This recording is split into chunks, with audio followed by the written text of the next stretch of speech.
1974 ഹംഗറിയിലെ academy of applied സയൻസിലെ ഡിസൈനറും ആർക്കിടെക്റ്റുമായ അധ്യാപകൻ തന്റെ വിദ്യാർത്ഥികളെ 3D രൂപങ്ങളെക്കുറിച്ച് പഠിപ്പിക്കാൻ വേണ്ടി തടി കൊണ്ടുള്ള ഒരു സമചതുര കട്ടയുമായിട്ട് ക്ലാസ്സിലേക്ക് പോവുകയാണ്. പഠിപ്പിക്കുന്നതിനിടയിൽ അബദ്ധത്തിൽ ഈ കട്ട താഴെ വീണ് അതിന്റെ ഒരു ഭാഗം പൊട്ടിപ്പോയി. ശേഷം കയ്യിലിരിക്കുന്ന ഈ കട്ടയുടെ ഒരു വശം കറക്കാൻ കഴിയുന്നതായിട്ട് അദ്ദേഹം ശ്രദ്ധിച്ചു.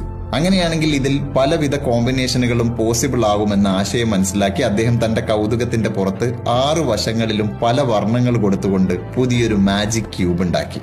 ആ മാജിക് പസിൽ സോൾവ് ചെയ്യാൻ അദ്ദേഹത്തിന് ആദ്യം വേണ്ടി വന്നത് 1 മാസത്തെ സമയമാണ്. അതിനുശേഷം ഇതിന് സ്വന്തമായി പേറ്റന്റ് എടുത്ത് വ്യാവസായിക അടിസ്ഥാനത്തിൽ വിൽക്കാൻ വേണ്ടി അദ്ദേഹം പല ടോയ് മാനുഫാക്ചറേഴ്സിനെയും സമീപിച്ചു. പക്ഷെ ഇത് വളരെ ചലഞ്ചിങ് ആയിട്ടുള്ള ഒരു ടോയ് ആണ്. ഇത്തരത്തിലുള്ള ടോയ്സ് ഒന്നും കുട്ടികൾ സ്വീകരിക്കില്ല എന്ന് പറഞ്ഞ് അവരാരും തന്നെ അത് ഏറ്റെടുക്കാൻ തയ്യാറായില്ല.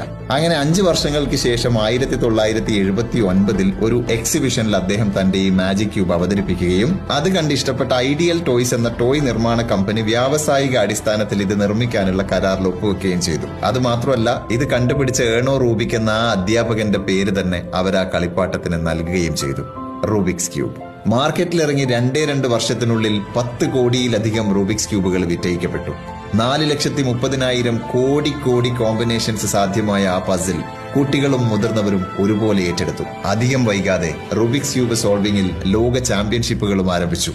1982 നടന്ന ആദ്യ ചാമ്പ്യൻഷിപ്പിൽ 22.95 സെക്കൻഡ്സിൽ ഈ മാജിക് പസിൽ സോൾവ് ചെയ്തുകൊണ്ട് അമേരിക്കക്കാരനായ മിൻ തായ്